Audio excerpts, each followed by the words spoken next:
You're watching The Business of Law, brought to you by Bloomberg Law and the ABA Journal. I'm Lee Pacchia. We have a changing of the guard at the top of the AmLaw rankings, and after 3 years of holding on to the top position, Baker McKenzie has fallen behind DLA Piper. Here to fill us in on what this all means for the rest of Big Law, I'm happy to say we're joined now by Kent Zimmermann, law firm consultant with the Zeughauser Group. He joins us from Chicago. Welcome, sir. Good to see you again. Hey, good seeing you, Lee. Thanks for having me back. Of course. So what is the significance of DLA's ascent to the top of the AmLaw 100? So this is an impressive story. DLA, to start with, was not even around 9 years ago, if you could believe that. The firm is just north of 8.5 years old. And in that short a period of time, they have risen to knock Baker McKenzie off his perch as the largest firm by gross revenues in the U.S. Extremely impressive accomplishment. I'd also add that by a number of other metrics, DLA has joined Rare Company. There's a group called Acritas out of the UK. They rank the performance, the strength of U.S. law firm brands. DLA is now in the top 5 U.S. law firm brands, in company in the top 5 with firms like Skadden, Latham, Baker McKenzie, Jones Day. So they're in Rare Company in a very short amount of time.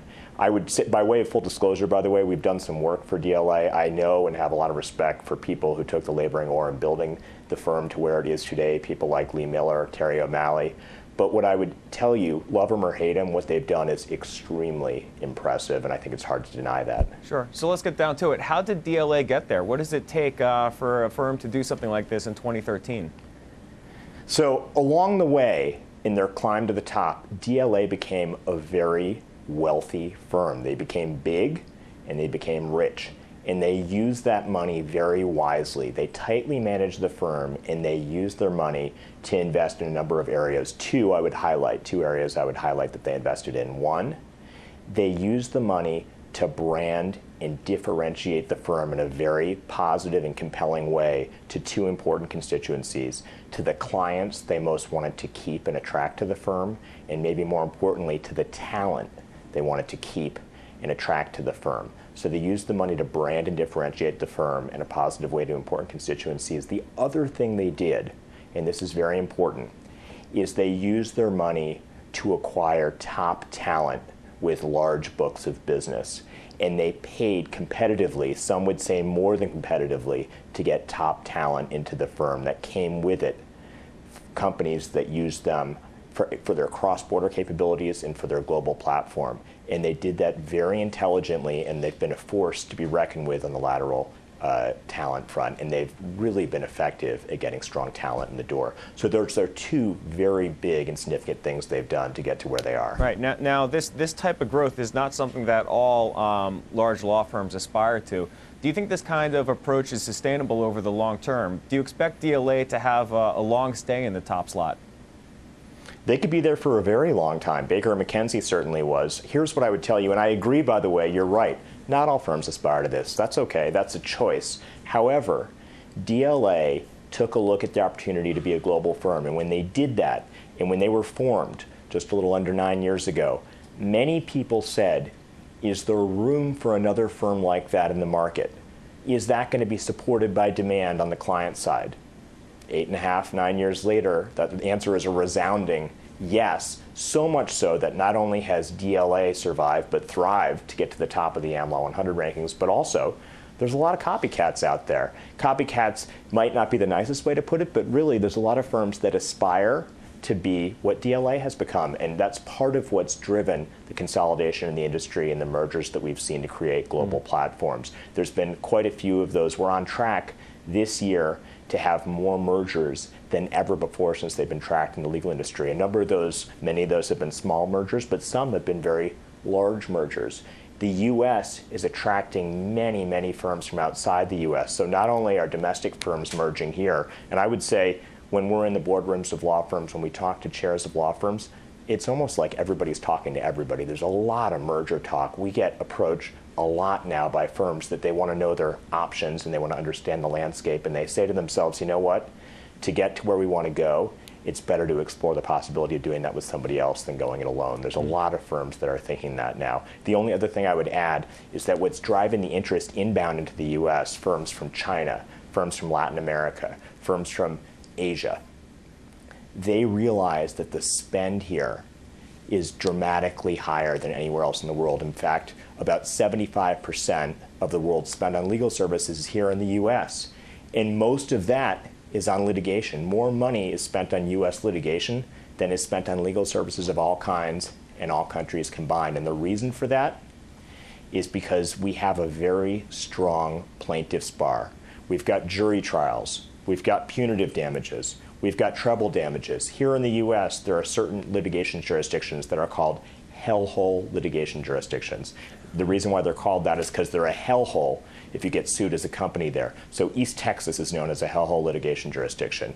East St. Louis, Illinois, East LA, those are some hellholes in the US. Well, the US has become known as the world's hellhole litigation jurisdiction, and that drives a lot of spend here, and a lot of firms realize outside the US that to be one of the largest global firms, they need to be in the US to make that happen, and that drives a lot of the interest. Certainly lots of opportunity in the United States for legal service providers. Kent, wanted to ask you how other law firm chairs are viewing the DLA model. Is it being referred to as the template for success going forward? For firms that aspire to be global, many firms look at DLA and point out intelligent, wise moves that they've made in developing their strategy. For example, many firms see that they've ridden the macroeconomic trends to get to where they are. Arguably, for a long time, the biggest trend affecting change in the overall economy has been globalization.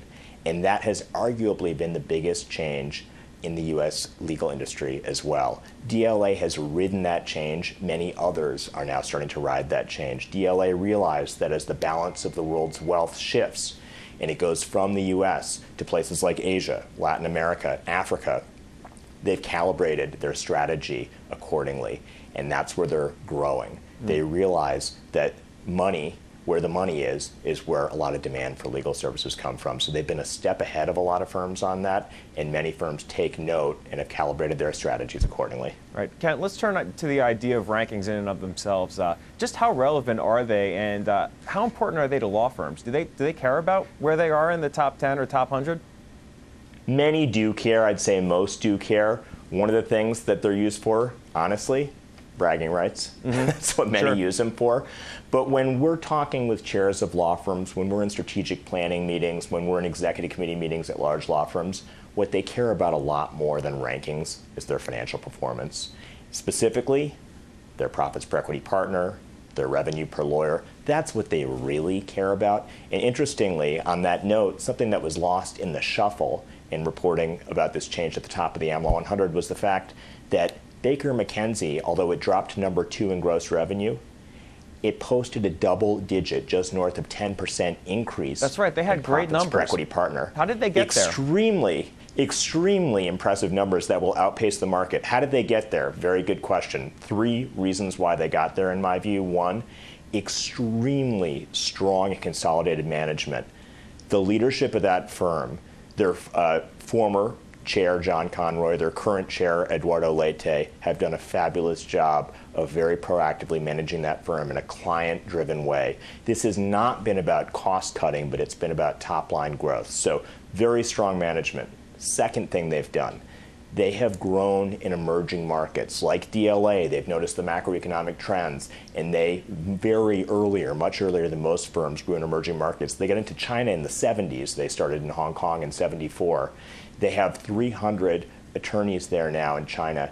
I would say, if all firms were honest, they are one of the very few U.S. firms who could say that they're happy with how they're doing in China. So China and Latin America, they've grown. Eduardo Leite, their current chair, is from Brazil. That sent a signal to the market. They posted 10% growth in Latin America this past year, the only U.S. firm to have done that. They also are growing in Africa. They're at it again there. That is arguably the next and last frontier for big law. They've opened multiple offices there in the past 12 months. And that is a sign that this is a strategy they've used since the 70s and before, and they're still at it today. So that's a big part of how they got there. The only last thing that I'd say about how they've gotten there on the profitability, they've had a laser-like and very disciplined focus on key clients. You know how the airlines, they have those frequent flyer programs, and I know I fly United a lot, and on United, if you're one of the top 1% of flyers in terms of profitability and other important financial metrics to the airline, you become a global services flyer. They treat you extremely well. Some law firms have programs that are a little bit like that for their top clients. And the programs are designed to grow those clients both in size, but also in profitability, in scope, and so they can be served across the platform. Baker McKenzie has a shockingly large number of not only very large client relationships in terms of dollars, but also large in terms of the extent to which those clients are using them across multiple offices, multiple practice groups. In other words, they have a surprisingly large number of institutionalized clients across the firm. The rap on Baker McKenzie used to be, it's a condo for lawyers. That was the rap of old. And some people may still say that. Really what's happened, particularly under John Conroy's leadership, is they have become much more of one firm that serves clients increasingly across the platform in very large relationships, and that has everything to do with their increase in profitability and the impressive results they posted last year. And full disclosure, by the way, we've worked with Baker McKenzie as well. Love them or hate them, though, what they've done, extremely impressive. Sure thing. Kent, thanks so much for that. You bet. That's Kent Zimmermann, consultant for law firms at the Zeughauser Group. If you'd like to learn more about the issues we just ran through, be sure to go check out our offerings on BloombergLaw.com and also on the Bloomberg Terminal. You can see more of our videos on YouTube, and you can follow our updates, of course, on Twitter. I'm Lee Pacchia. Thanks for watching.